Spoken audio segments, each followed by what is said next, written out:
နှစ်ပေါင်း92နှစ်အတွင်းမှာပထမဦးဆုံးအကြိမ်အနေနဲ့ Real Madrid အသင်းရဲ့ကစားသမားတွေတူဦးတယောက်မှမပါဝင်ခဲ့တဲ့စပိန်လက်ရွေးစင်အသင်းရဲ့ကမ္ဘာဖလားလူစင်း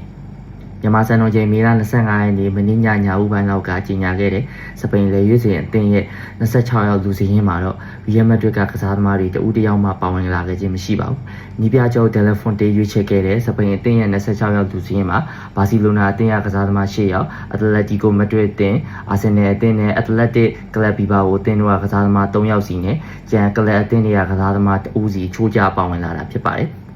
ဒါဟာကမ္ဘာဖလားနဲ့စပိန်ဘောလုံးသမိုင်းမှာပထမဆုံးအကြိမ်အနေနဲ့ Real Madrid ကကစားသမားတွေတဦးတယောက်မှပါဝင်လာခဲ့ခြင်းမရှိတာဖြစ်ပါတယ်။ Real Madrid ကစပိန်နိုင်ငံသားကစားသမားတွေဖြစ်ကြတဲ့တင်ကောင်းဆောင်ကာဗာဟဲဒင်းဟွိုက်ဆန်ဆာဗီယောနဲ့ကွန်ဆာလိုဂါစီယာတို့အနေနဲ့လည်းမိခင်အသင်းမှာကိုစီခြေစွမ်းပြဖို့ရုန်းကန်နေရပြီးတော့ဘွဲထွက်ကစားသမားတွေမဟုတ်ခဲ့တာကြောင့်အခုလိုချက်လက်ချင်းခံခဲ့ရတာဖြစ်နိုင်ပါတယ်။စပိန်လက်ရွေးစင်တင်မှာတော့အဓိကအပြင်ဘာစီလိုနာအသင်းရဲ့ကစားသမား10ယောက်အထိပါဝင်ခဲ့ပြီးတော့ဘာစီလိုနာအသင်းရဲ့နာမည်ကြီးအကယ်ဒမီဖြစ်တဲ့လာမာစီယာအကယ်ဒမီထွက်ကစားသမားတွေ9ယောက်တီလက်ရွေးစင်တင်မှာပါဝင်လာနိုင်ခဲ့တာဖြစ်ပါတယ်။ဒါဟာ2010ကကမ္ဘာဖလားရရှိခဲ့တဲ့စပိန်အသင်းရဲ့လူစင်းလိုပဲဘာစီလိုနာနဲ့လာမာစီယာထွက်ကစားသမားတွေစုဝေးနေတဲ့စုဖွဲ့ပြိုဖြစ်ခဲ့ပါတယ်။အမေရိကန်ကနေဒါနဲ့မက္ကဆီကိုနိုင်ငံတို့မှာကျင်းပပြုလုပ်မယ်လာမယ့်2026ကမ္ဘာဖလားပြိုင်ပွဲအတွက်ဒီပြတယ်လီဖုန်းတွေရေးချယ်ခဲ့တဲ့စပိန်အသင်းရဲ့လူစင်းမှာတော့ကိုသမားနေရာမှာတော့ဝိုင်ယန်ကိုသမားဦးနိုင်ဆိုင်မွန်ပရီးမီးယားလိနဲ့စပိန်လာလီဂါတို့ရဲ့ရွှေလက်ဆုရှင်တွေဖြစ်ကြတဲ့ဒေးဗစ်ရိုင်ယာနဲ့ဖွန်ကာစီယာနောက်တန်းနေရာမှာတော့ကူကူရဲလာဂရမ်မီဒိုကျူဘာစီပူဘီလာပေါ်အဲရစ်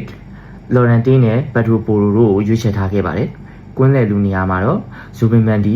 ရိုဒရီဂါဘီပက်ဒရီဖာဘီယန်ရူရီစ်ဘိုင်ယန်နာမီကေမိုရီနိုတို့ပါဝင်လာခဲ့ပြီးတော့တိုက်စစ်မှုတွေနေရာမှာတော့အိုမိုလာမင်ယာမာ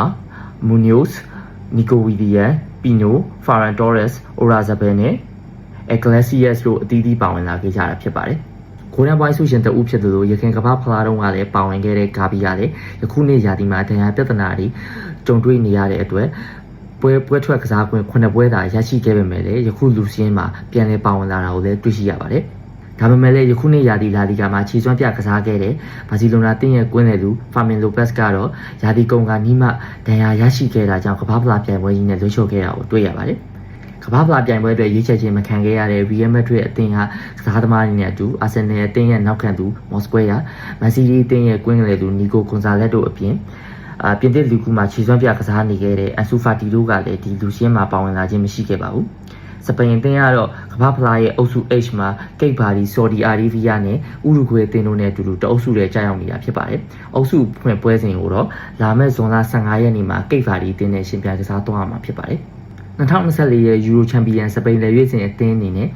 ယခုမှကမ္ဘာဖလားကိုပထမအဆုံးအကြိမ်ကစားမဲ့လူငယ်ကျယ်ပွင့်ကစားသမားတွေနဲ့အတူကမ္ဘာဖလားမှာဘယ်လောက်ထိအမြင့်ပြန်သွားနိုင်အောင်လဲဆိုတာဆက်လက်စောင့်ကြည့်ရမှာပဲဖြစ်ပါတယ်ကျွန်တော်ကတော့ Bio90 အကောင့်စီသူပါ